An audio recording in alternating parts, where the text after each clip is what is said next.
cobwebs everywhere. I'm just starting to clean up, and I thought I'd start lining the doors, and I'll give you a rundown of what I've been doing there. So these metal doors that have got basically roofing iron on the outside of them, I've put some battens on of some old crappy old 140 by 12 match lining. It's tongue and groove, it's very much like flooring, only thinner, and use the shitty bits for battens.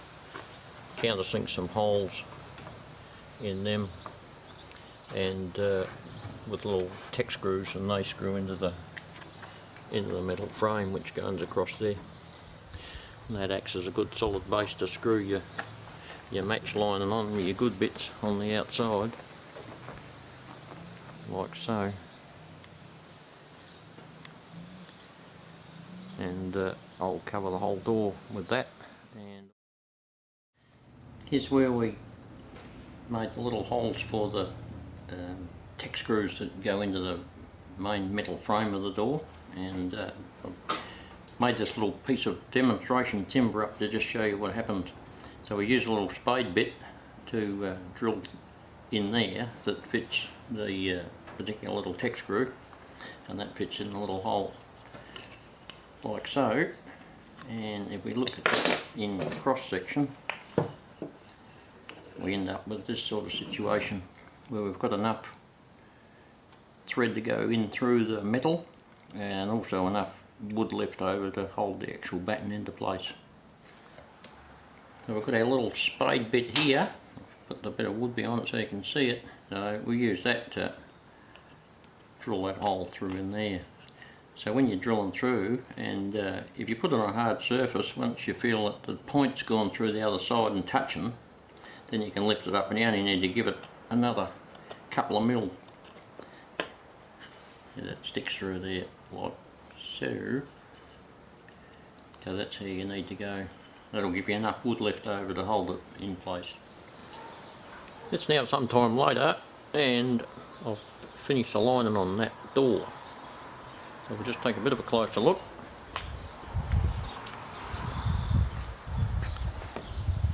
Used self-tapping wood screws to hold it onto the battens inside, and just banged it all together quietly as you put it all together, and on the end just trimmed the last board to suit, so that when the door closes it comes around nice and neatly up against that upright there.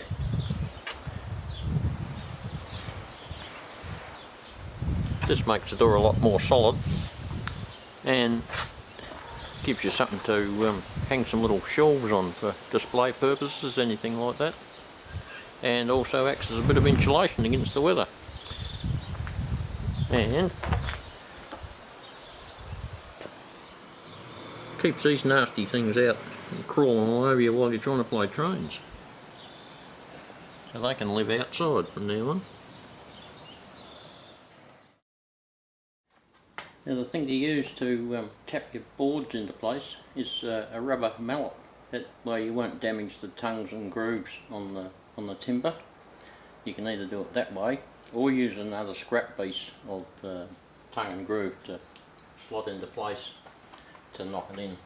But this way you can set your board into position there and just tap it home, rubber mallet like that, and then you can screw it into place.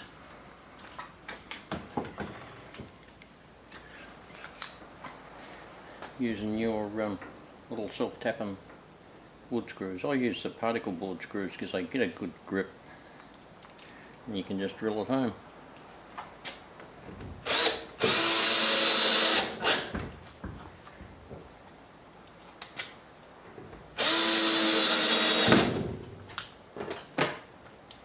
These screws will drag themselves into the soft timber, so there's no need to countersink the holes.